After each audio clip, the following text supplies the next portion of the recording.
All right. Welcome back, everybody, to Freedom from Alcohol. My name is Chris. We've got Lauren and Matt here, too. What's up, guys? Hello, hello. How's it Hey, going? hey. Rolling into 2024. Still feeling good about the new year? Where are we at with things? Incredible. Yeah. Best year ever. I'm calling it right now. I I like like it. it. I'll go with it. I'll say the same. Yes, It's a bold statement. All right. it But I do is. like it. I feel good. The energy is good in 2024. I think some It big things are is. coming. Our clients are doing amazing. Our community that we have continues to grow, continues to evolve and get better and better. So if this is your first time listening, we have a coaching program that also goes by the same name as this podcast called Freedom from Alcohol, where we work with people both in a one-on-one setting as well as a group setting. We do hypnosis. We do something called Psych K, which is belief balancing. We do story work. We do breath work. I mean, we do it all Yep. because honestly, we believe that it doesn't just take one thing to stop drinking, right? And not everybody's the same. And Yeah. so we throw the kitchen sink at you, and whatever works, stick with it. Whatever doesn't, leave behind. That's kind of our approach. Mm. And we get amazing results. Our clients are badass. We even call them bold, brave badasses. So if you're ever interested in joining with us, we'll talk about that at the end. But one of the things we want to talk about today is one of our pillars that we help clients with. We have three pillars, and they are clarity, mindset, and reframe. And the pillar we want to talk about today is clarity. So I believe that many people go, I'm going to stop drinking, but they really don't have a plan. They don't know why they want to stop drinking. They don't know why they even are drinking. And, we just kind of white knuckle it and hope that it'll work and go blindly into it. I mean, did you guys do that? I certainly did many Yeah, times, right? of course. And that's why it didn't work because there was no clarity. I just knew that I'm like, okay, I know alcohol is kind of making me not great. Even though I wasn't fully honest about exactly what was happening. And I just said, I got to stop. Whether that looked like a 30-day break or whether I was going to quit forever, I never really cemented that in my head. So I was always kind of leaving that door open to, well, we'll just see what happens. It's a terrible idea. If you really want to become alcohol free, you have to have clarity. You can't just go in going, we'll see what happens, because you know what's Mm. going to happen if you say that? Alcohol is going to bring you back. That little voice in your head is going to bring you back. So I really believe in getting that clarity, not only on how we got here, what's at the root of this, but also on where you're going. What does the vision look like? And, I'll let you guys step in here. What do you guys want to add about this whole clarity aspect and why it's important? Go ahead, Lauren, man. I was going to say, I'll let you go first because I have like its analogy I'm going to tie That's into fine. it Yeah, afterwards. I'll go. Yeah. That's fine. That's Yeah. perfectly fine. Yeah, I have an analogy too, because that's the way Oh, my life dang. runs. Everything's an analogy. Know this. I'm gonna do Stealing this. your thing. Yes. So it's kind of like if you break up with someone and you're like, you know what, dude or woman, this is not for me and we're done. But you don't have like the clarity on why you're dumping this dude or gal. And you're just kind Mm. of like, I'm over it. And I'm not really sure why I'm over it, but this isn't working. Whatever the case is. And you just got this spidey sense or something going on, but you're not really clear on what's happening there. And 6, 7 days later, that person's hitting you up for a booty call or for like, hey, let's go to a movie or hey, let's go out to dinner. And you kind of fold because you're like, you didn't have a strong why. You weren't really sure why you were doing it. It was just kind of like you knew it needed to happen, but you weren't really like there for it. You weren't like you weren't strong in the fact like this dude sucks. I'm not ever going back here. That's kind of what happens when we're just like, all right, I'm going to quit. We really need to know, why are we quitting? Why do we not want to do it? So that when alcohol does sneak back in and say, hey, you want to go to the movies? Hey, you just want to have like a couple sips of wine tonight? It'll be really good. I won't tell anybody. We can break up again tomorrow. You'll be like, no, I'm done. To me, that is a really big reason why I failed so many times before I actually made the decision to really be done, because I was Mm. faltering. I was like many people that we speak to, kind of on the fence. I wanted to have my cake and eat it too. I wanted to be in control of my alcohol, but I still wanted to have that alcohol. It's like saying, I want this man in my life. He's not right for me, but I want to try to make it work and I want to make it right Mm. somehow. When we're polar opposites, we don't mesh Yeah. well. That's Mm. alcohol. So there's my analogy for the day, Matt. I'd love to hear where yours is going to go and be different. But for me, it's like Yeah. that clarity so that you can know when that little sneaky voice of alcohol comes back and says, just one time, Yeah, that will be sure. Yes. that will be like, no, yes. I Yeah, keep it's thinking the great. term booze booty call keeps coming into my head. Yeah, It's like that boozy booze call. calling you for that booty call, you know. Yeah, Because Hey. that's such a great analogy, Lauren, right? You think about it, it like is. this person could be horrible for you, but oh man, the sex is really great. And Mhm. you break up and you keep focusing on the sex and you just remembering like, oh God, I really want that. And that's exactly what happens with alcohol, right? We've talked about it before, the fading effect bias, where you're only going to remember the good stuff from that relationship. You'll start to forget all the pain and the shit that it put you through. And so it can be easy to fall back into that, yeah, if you don't have that clarity. So very, very good analogy with that. So Matt, what do you want to say about that? So mine's like it's more of like what clarity has given me, like the active clarity. So that's why I wanted to, have Lauren go first to sort of okay, like the gateway side of it, the gateway analogy, which was great, by the way, Lauren. But like, so for me, now that I have had that clarity and established it, I want to give, I guess, basically what it's gifted me and how I live my life now. So I want to use like a music analogy. I came up with this right before we started the podcast. I was downstairs playing guitar. I always do a bit of singing and guitar as part of my morning routine. And since I've become alcohol free, I tend to lean towards like a different style of music, and that is a cleaner tone, and it's provided me this like much more nuanced uh presentation in both my music. My singing is far more there's more dynamics, there's more room for passion.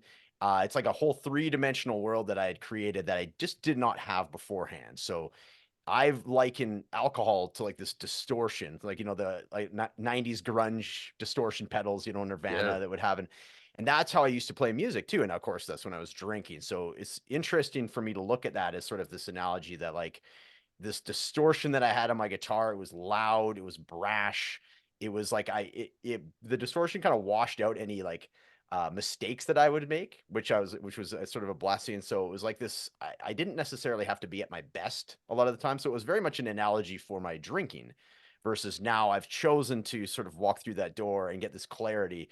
And now I'm playing with a tone that I would have not really necessarily favored for the reasons I just gave. Like I've had to become a lot sharper of a player. I have to play with the loud and the soft dynamics. I can't really make mistakes. I've had to really forge ahead and learn some different music theory that I'd always sort of put off.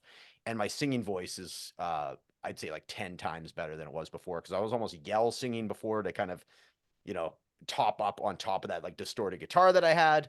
And honestly, was just singing a lot of like, like the 90s grunge scene is pretty dark scene, and Hmm. I very much related to that's what I grew up with. So a lot of this like, pain, anguish, victim mentality type music. And now I'm singing this like really positive like affirmation and like things are working out great. Life is great. There's pain, but there's beauty in pain. There's empathy that you can find in, say, blues music. You know what I mean? Yeah. Somebody feels the same way as you and it really uplifts you, even though it's kind of a sad song, right? So I'm more into that style music. And of course, Chris, and Lauren, I think you've heard as well. Like I do some more of like the meditation music now, which, 5 years ago I would have been like, what happened to you, man? You used to be cool, right? But Right. like Yeah.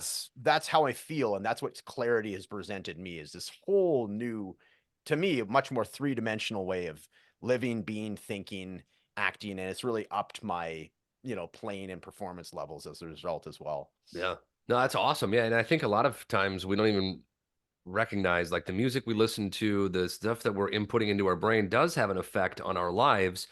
And if we are kind of caught up in always sad, always grunge, always, whatever the case may be, in my case, it was country music, which it's all about drinking, right? And so Yeah. we're not even aware that this is programming us. This is getting into our brain. It's affecting how we feel. So that's a very important thing to touch on there too. And yeah, it's just for me the clarity thing I needed to get because it helped me so much. I had to understand why I was even drinking in the first place. I had to go, okay, I'm in a job that I've been doing for so long. I'm in the comfort zone, but I'm not feeling fulfilled. So every day I'm going to a job and I don't feel fulfilled. I come home. That's why I'm drinking. Like I'm going through the motions. I got nothing to light me up. So that was something. I had to look at the other things in my life as to like, what have I been avoiding? Why do I drink to ignore? What are the things I'm drinking to escape or avoid? I got to dig into those things and address them because if I don't, I'm never going to be able to move forward. And so when we talk about getting clarity on this journey, those are massive steps we need to do. Take our head out of the sand, get clear on why we weren't or why we are drinking, what's calling us to it, and address those things. But then also on where are we going? You know, we have to have something big enough to pull us through those challenging moments when alcohol will call us back. We have to want more for ourselves. And I talk to so many people that I'm like, well, where do you want to be, you know, without alcohol in your life? And I can't tell you how many people are like, well, I don't know. I have no idea. I've never even thought about Mm-hmm. that. You Mm-hmm. know, alcohol keeps us from dreaming. It keeps us from thinking long term. We're just thinking about, all right, when am I going to get drunk next? That's the only thing that kind of, you know, keeps me happy. And it's my short term pleasure. We're not thinking long term. So what I love is helping people plan out longer term sort of situations. Well, where would you want to be if you didn't have alcohol holding you back? What would you feel? What would be different? What activities would you be doing? And really allow yourself to sit and think about that and dream. Because once I started doing that and going, okay, what do I want to do with my life? I literally wrote it down. I read a Tony Robbins book. And you know how many times you read a book and it says, go do this exercise, and then you just Yeah. don't And you do never it? yeah. Like Yeah. that Yeah. was always me. So I'm like, no, I'm going to do this time. And that is literally the first time I wrote down, I want to be a life coach. Like I want to help people with something. Back then, I had no idea it would be around alcohol, but I knew I wanted that. And had I not written that down and then some other things and goals that I was excited about, I don't think I would have started to going after them. So it's so crucial to be Mm-hmm. clear on what you want for your life because that will help guide you and keep you on this path. But if it's just kind of like, I don't know, I kind of want to stop drinking, I kind of will just see what happens. It's not going to work. You have to be super clear. And the analogy I love to use is if you get into an Uber or a Lyft and you give the driver like 5 different addresses, Mm-hmm. well, he's going to kick you out. You don't know where Mm-hmm. you're going. If you Yeah. give one clear address, here's where I want to go, boom, Nice. they're going to get you there. Mm-hmm. And Mm-hmm. so if we can be really clear on what is it that I want in my life, even if I don't know all the aspects right now, but what this is what I want, it's what I've been thinking about, boom, we can start building towards that. And it makes us be able to move away from alcohol a lot easier when we do it that way. Would you guys agree? Yep. Definitely. Yeah. Yeah. Definitely.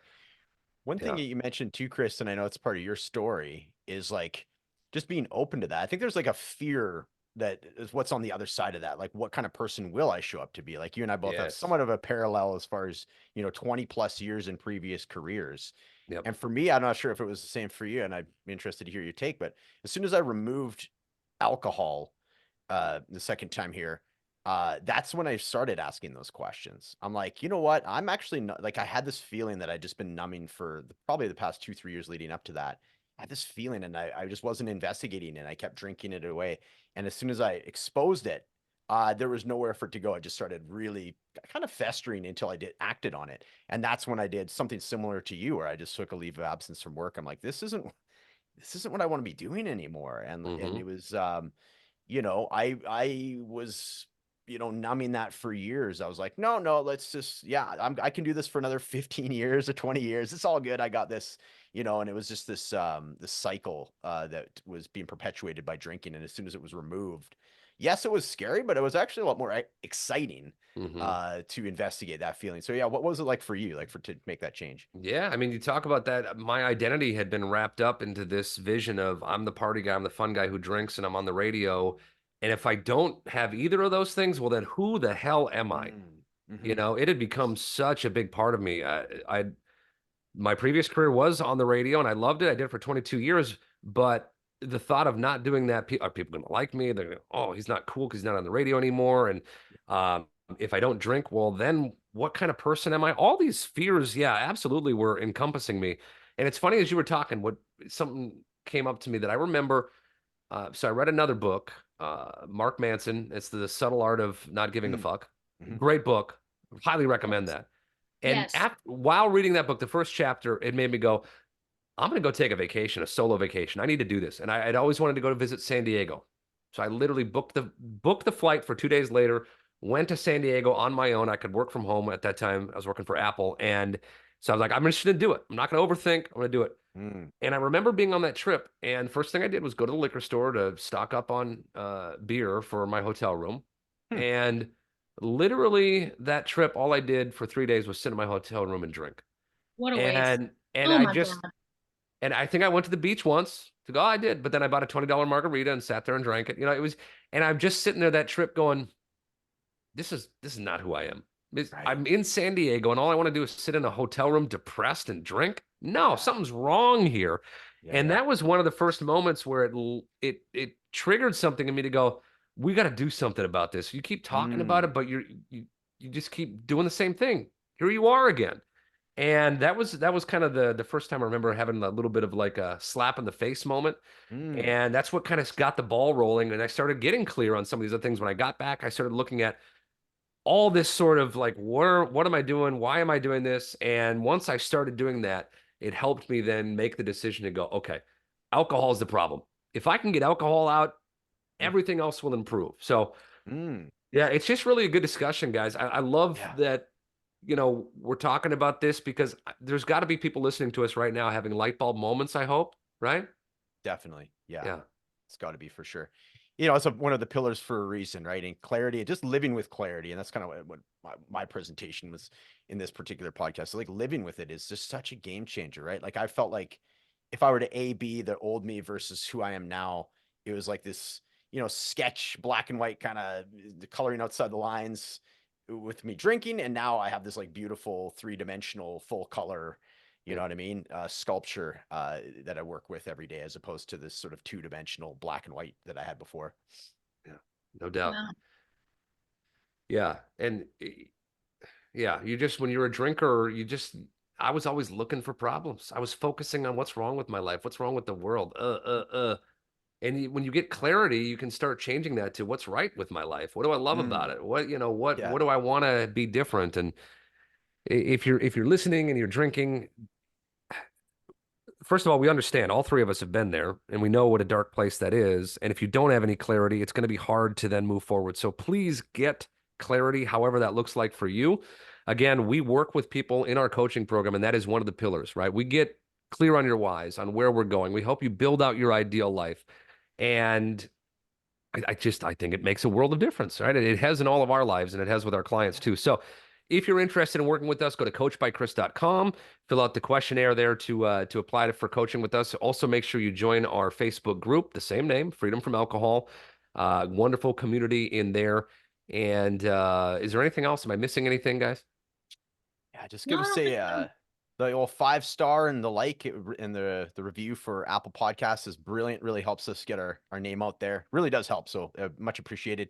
And then just a follow on Spotify as well. Just helps us get the word out to anybody. And of course, share it with anybody that you figure will get something out of these podcasts. They're, every Thursday, and, anywhere from 10 to 20, 25 minutes. They're sort of very bite-sized, easy to listen to on the way to work or way home or whatever it is. So thanks everybody for listening.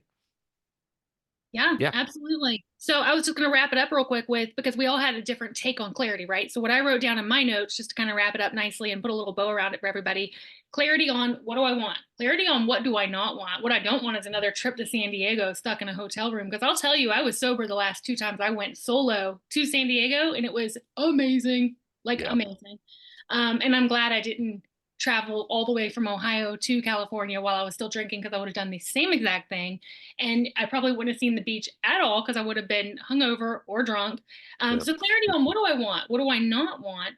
Clarity on why am I drinking and why do I want to quit drinking? Why do I want to become a non-drinker? And then what does that new life look like going forward? Like, what does it look like to sit down and write a list of what do I want? What does my music sound like? In Matt's case, Mm. what do I want for my career? When I quit drinking 6 months later, I had a whole new career, a whole new identity. I Right. stopped being a nurse practitioner. What? Mhm. 9 to 5, Monday through Friday. Chris, 22 years in the radio industry. So what do you want? I didn't have to stay at this 9 to 5 anymore because I could take action. I was clear on what I wanted. So it's the first step. And if you can get really clear on all of those things, it goes a long way. And then call us and tell us your clarity and let's work Yeah. together. How about that? Heck Yeah. yeah. Yeah. Yeah. And that's so important too, that you just maybe think of something else. Like it's okay to do something completely different than you've done your whole life. Like Mhm. I was so in fear of that because there's a lot of negativity out there. Well, I gotta go back to school. I gotta start from scratch. I can't do that. I'm selfish. I have a family, all this stuff, right? But if you're in a job that you hate, Yeah. you owe it to yourself to do whatever it takes to switch that. And it can seem scary, but you know what? You have to believe in yourself, and it's okay. It's okay to do a pivot. This is a complete pivot from what I used to do, and I love it. I freaking love it. And I never, if you would ask me if I'd be doing this 10 years ago, there's no way in hell I would have ever thought that this is what I've been doing. But you know what? You get that clarity, you start taking action. Even if it's not the right step, at least you took a step. And then you can go, okay, that's not for me. What else do I want to do? It's exciting. Look at it as an exciting adventure. And that is where the lens needs to be when you go on this journey. Not a dark, depressing thing. Oh, I got to give this up. Oh, it's scary. No. Totally. Get out of that bullshit. That's going to keep you there. All right. That's right. That's right. You got me fired up, guys. Okay. Yeah. Awesome. I love it. All right. Thank you guys so much. This is always fun. Again, like the podcast, share, leave comments, all that kind of stuff. Join the Facebook group. And we love you for listening. We will see you next week on Freedom from Alcohol. Thanks, everybody. Bye, y'all.